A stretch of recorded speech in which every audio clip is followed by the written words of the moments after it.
elektorale. Bledi po? Shiko, ka një gjë tjetër që duhet të analizuar me kujdes në këtë situatë politike. Që do të thotë, unë mendoj që zoti Rama e di fare mirë që të gjitha këto akte që ai po bëjnë janë akte provokative shumë të forta.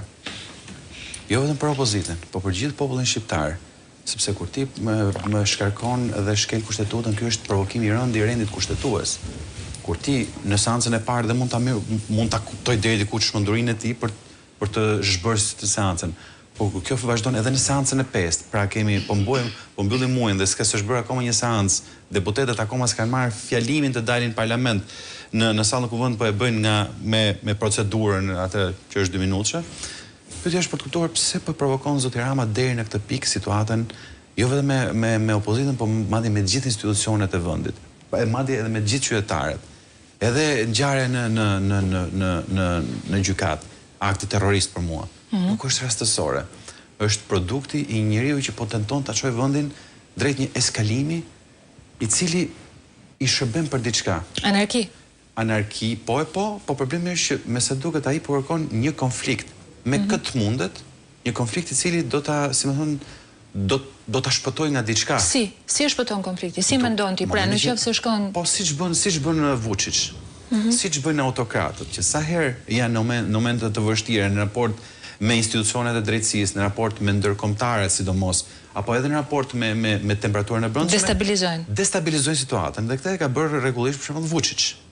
Që vun sanksione me qira fjala për naftën, sot kompaninë e naftës. Pra, sanksionet në Shtetet Bashkuara të Amerikës, në Ballkan janë bërë normale.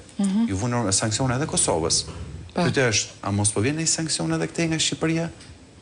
Dhe që për ta shmangur për ndoshta edhe për të bërë një lloj rezistence, na duhet një lloj provokimi. Kjo duhet të lexuar me kujdes nga opozita.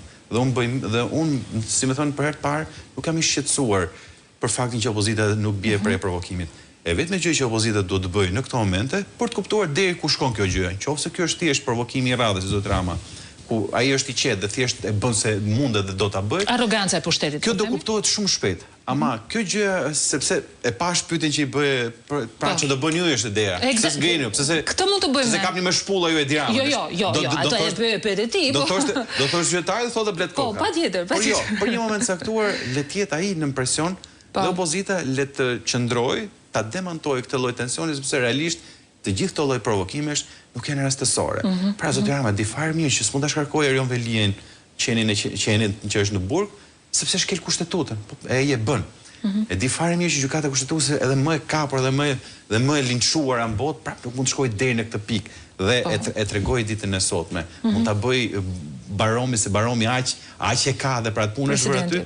Po prapë sërish, si më thon, gjithë ky lloj provokimi duhet lexuar me kujdes për të kuptuar se halli nuk është kjo opozita me çfarë shohun. Të paktën deri në këtë momente, po halli është nga ana tjetër. Patjetër, ne këtë e kuptojmë. Nga ai që hedh gurin dhe fshet dorën dhe ka 5 seanca që nuk vjen në parlament. Se ka sa provokime ka vetëm nga një shtatori dhe këtej, vetëm për këtë periudhë kohë. Dhe unë jam kurioz ta shoh se realisht ku e ka hallin dhe besoj që më shpejt se vonë kjo gjë do ta nxjerrë kokën.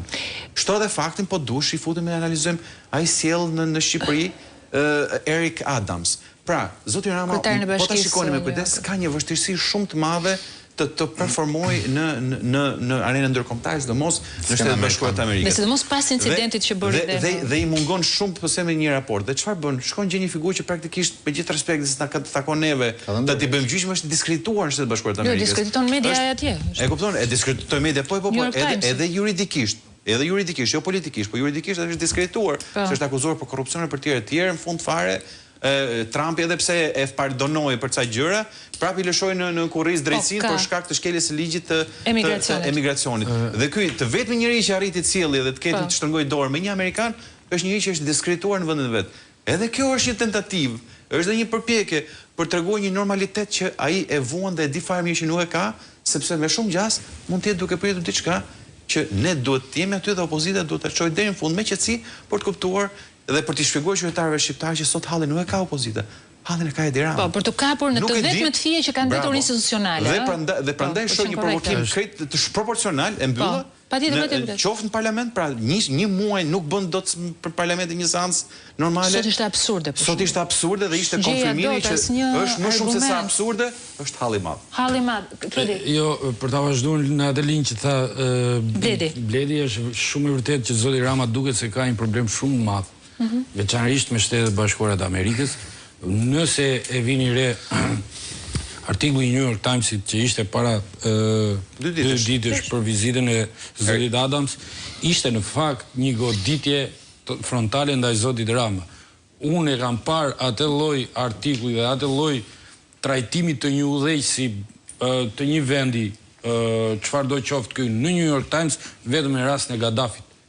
Pra nuk kam parë lider tjetër që trajtohet në atë mënyrë nga një gazetë e cila presupozohet që është për më tepër edhe e majt. Dhe që në fakt nuk e ka përmendur kur plasi skandali me Goni Gal, nuk është përmendur as kohë emri Edi Ramës. Pra duket se zoti Rama ka një problem shumë madh. Edhe këto historirat që ai bën nëpër samite apo në takime botërore, që pastaj batutat, edhe provokimi me rastin e Trumpit që pa ai nuk u nis për provokim, duket se i doli situata sepse pra është në këtë pozitën që nuk ka një problem dhe do ta zgjidhë, po fiks ashtu është. Kur ti ke një problem dhe je në stres dhe bën veprime thjesht i përkeqëson më shumë gjërat. Pra, kështu mund ta shohim gjithë në një gjuhë më sportive i dogji ferrotat është. Ftesa në të pikë për opozitën seriozisht është lëreni të gaboj. Nuk është sfida juaj. Mos e ndërprit tjetrin kur është mesazhi, kur është duke gabuar, mos e ndërprisni. Dhe thjesht mos bini prej gabimit atij për të gabuar ju në vend. Edi Ramës në këtë pikë ka mbetur vetëm një armë në raport me problemet që ai mund të ketë në arenën ndërkombëtare. Tu tregoj ndërkombëtarëve që në këtë vend jam vetëm unë, nuk ka tjetër. Pra, po mos jem unë këtu ka kaos, ka destabilitet. Faktori i stabilitetit. Unë jam njeriu që e garantoj. Do ta kthejmë ke zgjedhjet. Mos rënien anarki. Do ta kthejmë ke zgjedhjet. Jam fund, po. E mbylla.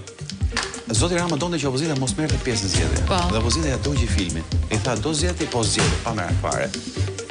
Hajde bujrom. Edhe në kandidat pavarur po desh. Edhe përveç do ta shkelësh kështu shkele në zgjedhje aty.